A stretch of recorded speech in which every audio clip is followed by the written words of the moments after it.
so hungry. I'm so hungry. I'm so hungry.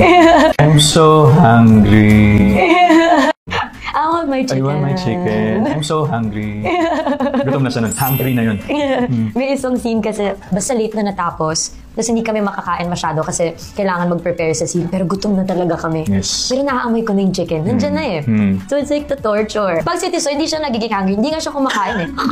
Hindi siya kumakain. Parati lang niya sasabihin, you hungry? You wanna eat? You hungry? Yes. Wala sa sarili niya. No, pag kumain na siya, kain na rin. Kakain, yes.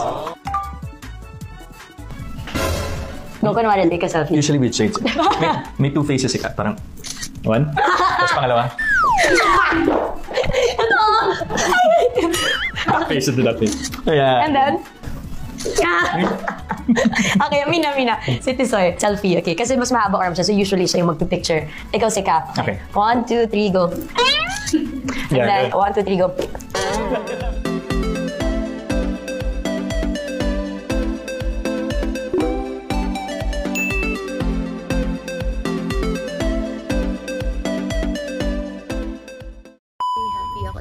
For Alden, sobra. Parang pag-uwi ko, feeling ko ang dami ko ikukwento kay mama kasi bago ako tumigil mag-artista kasi si Alden, nakasama ko siya many times na din and nakakatuwa na makita na naabot niya yung mga pangarap niya. Nakakatuwa. Sobrang happy ko para sa kanya. Birthday message! Saka parang nakaka-relax pakinggan yung boses si Jennifer. Tsaka kasi si Alden kasi hindi talaga siya kasi nagbago din. Talagang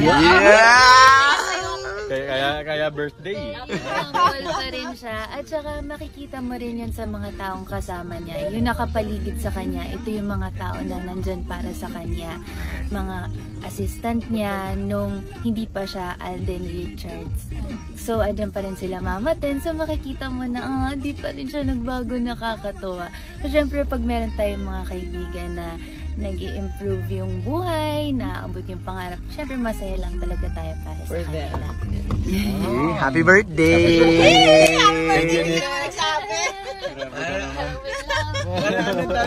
Happy birthday! Ito ang tinatawag. Takaw yan. Ito ang tinatawag natin midnight snack, mga Midnight snack. Alauna ng umaga na. Alauna na ba? Kain yan. 12:42. Nagbababo yan. Bababo yan. Anong oras na? Iba ba ka? Chef yan. You're missing a lot, Tisoy. Work pa more. Let's go. Let's go. Big stars kinikilig na rin sa Kaften ngayon. Napakaraming edited videos ang ginawa sa FYP na nakikita at napapanood natin ngayon. At uploaded na ito sa lahat ng social media platforms. Kaya naman, napakalawak ng mga taong maaabot nito at makakapanood. Kaya napakaraming tao rin ang kinikilig sa Kaften sa mga edited videos na nagmula mismo sa totoong video na nakunan sa kanila. Take note, hindi po sila magka-love team. Individual stars po sila at magkaiba ang kanilang network. Nagkataon lang kasi na napapabalita na nanliligaw si Alden kay Catherine bago pa man nila isa publiko na mayroon ng sequel for Hello Love Goodbye at ito nga ang Hello Love Again. Pero sa kabila ng mga kinikilig ngayon sa Kaften, ay napakarami ring big stars o artista ang kinikilig sa kanila. Kabilang na ang mga kasama nila sa pelikula na co-stars dahil sila mismo ang nakakakita ng tunay na interactions ng Kaften off-cam. Kabilang na din dyan ang mga artista na noon ay nagsabi na kinikilig talaga sila sa Kaften. At ngayon, lantaran na sinabi ni Miss Heart Evangelista na kinikilig siya sa Kaften dahil sa isang edited video na napanood niya na kung saan napakomment pa nga siya ng, "Ina, kinikilig ako ah." Kaya naman, hindi natin maitatanggi na kahit wala sila sa lineup ng love team, ay marami talagang kinikilig sa kanila, pati na ang mga kapwa nila big stars. At imposible na lang sa ating mga casuals na hindi kiligin. Alam niyo kung bakit ramdam nating lahat ang kilig? Dahil hindi lang trabaho o dahil hindi lang on-cam ang pinapakita nilang kilig. Pero dahil nga sa totoo, ang pagmamahal na nararamdaman nila sa isa't isa, yung extra care at lahat-lahat na ay totoo at hindi lamang dahil may camera o dahil promo season para sa kanilang pelikula, kundi sa totoong buhay ay talagang may espesyal na namamagitan sa kanila at totoong nagmamahalan sila. Kaya naman, dito pa lang ay masasabi natin na marami talagang napapasaya ang cast 10 sa presence pa lamang nila.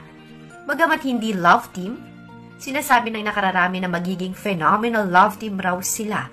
Kaya naman mukhang hindi pa dito nagtatapos ang kasikatan ng cast 10. Bagamat individual sila at magkaiba ang network, ay alam natin na malayo pa ang mararating nilang dalawa at maaari pang magkaroon muli ng another project. Kaya naman marami pa tayong aabangan sa kwento at tunay na relasyon ng cast 10.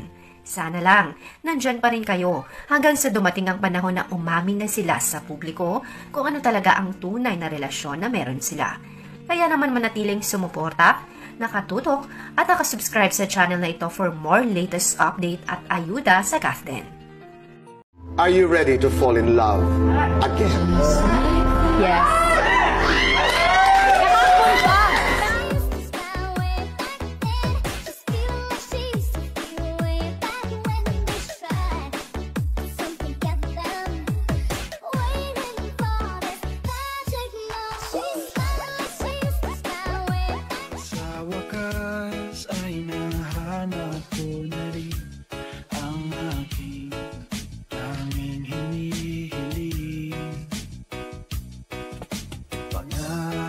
Sa'yo na ika'y uunahin at hindi na itatanggi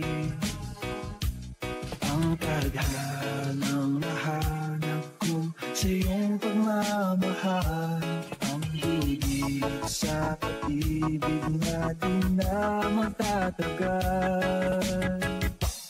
Basta la Bizares Idol.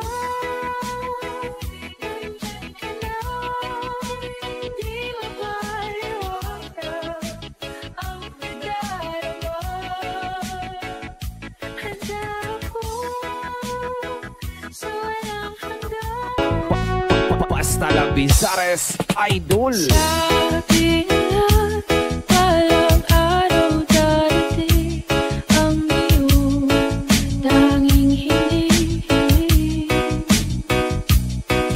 At nung dumating ang aking panalangin ay hindi na maikuti ang pag-asang nahanap sa iyong mga mata at ang takot kung sakali ba ika'y mawala. Sandy Oliverio, the best. At ngayon, nandyan ka na, di mapaliwanag ang nadarama. Handa ako sa walang hanggan, di ba sabi, di ka sasaktan.